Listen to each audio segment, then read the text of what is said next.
අලුත් කෙනෙක් එක්ක කතා කරන්න යද්දී ඔයාගේ පපුව වේගෙන් ගැහෙන්න ගන්නවද? මම මොනවා කියන්නද? එයා මං ගැන මොනවා හිතයිද? මගේ අතින් වැරැද්දක් වේද කියලා හිතිලා කතා කරන එකම අත්හැරලා දාලා තියනවද? බය වෙන්න එපා.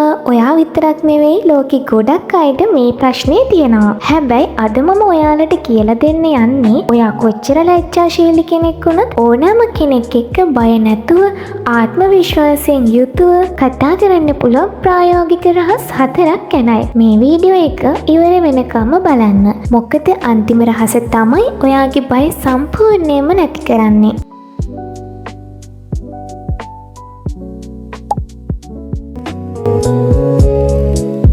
පළවෙනි රහස තමයි තත්පර 3 නීතිය. අපි අලුත් කෙනෙක් එක්ක කතා කරන්න හිතද්දී අපේ මොළය අපිට බය හිතෙන දේවල් නිදහසට කරුණු මතක් කරලා දෙනවා.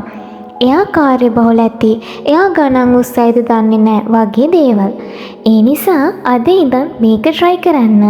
ඔයාට කෙනෙක් එක්ක කතා කරන්න ඕනේ කියලා හිතුණු ගමන් 1 2 3 කියලා හිතින් ගණන් කරලා මොලේ නිදහසට කරුණු හදන්න කලින් ගිහින් කතා කරන්න පටන් ගන්න. හලෝ කොහොමද කියන වචන දෙකෙන් පටන් ගන්න. ගොඩක් වෙලාවට අමාරුම දේ තමයි පළවෙනි වචනේ පිට කරන එක. දෙවැනි රහස තමයි අවධානය ඔයාගෙන් අයින් කරලා අනිත් කෙනාට දෙන එක. අපි බය වෙන්නේ මම වැරදියට කතා කරයිද කියලා හිතෙන නිසායි. ඒක වෙනස් කරන්න. අනිත් කෙනාගෙන් ප්‍රශ්න අහන්න. මිනිස්සු Taman ගැන කතා කරන්න ගොඩක් කැමති. ඔයාගේ ගම කොහෙද? ඔයා වැඩ කරන්නේ කොහෙද? මේ ෆෝන් එක කොහෙන්ද ගත්තේ? වගේ සරල ප්‍රශ්න අහන්න. එතකොට එයාලා දිගටම කතා කරනවා. ඔයාට තියෙන්නේ හොඳ අසන්නෙක් වෙලා අහගෙන ඉන්න විතරයි. එතකොට ඔයාට තියෙන පීඩනය ඉබේම නැති වෙලා යනවා. තුන්වෙනි දේ කෙනෙක් එක්ක කතා කරද්දී ඔයාගේ ශරීර භාෂාව ගොඩක් වැදගත්. බිම බලාගෙන අත් දෙක බැඳගෙන කතා කරද්දී ඔයාගේ බය අනිත් අයට පේනවා. ඒ නිසා කතා කරද්දී කෙලින් හිට ගන්න. අනිත් කෙනාගේ ඇස් දෙක දිහා බලලා කතා කරන්න. ඒ වගේම ලස්සන හිනාවක් මෝනේ තියාගන්න අමතක කරන්න එපා. හිනාවක් කියන්නේ ඕනෑම කෙනෙක්ගේ හිත නිවන, ඕනෑම කෙනෙක්ව මිත්‍රශීලී කරන විශ්මිත මැජික් එකක්. ඔන්න අපි ආවා වැදගත්ම රහසට.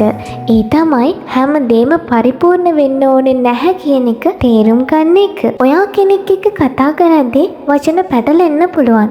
නැත්නම් ටිකක් වෙලා යනකම් නිශ්ශබ්දතාවයක් එන්න පුළුවන්. ඒක සාමාන්‍ය දෙයක්. අනිත් අයත් අපි වගේම සාමාන්‍ය මිනිස්සුයෝ. කවුරුත් ඔයාගේ වැරදි හොයන්න බලාගෙන ඉන්නේ නැහැ.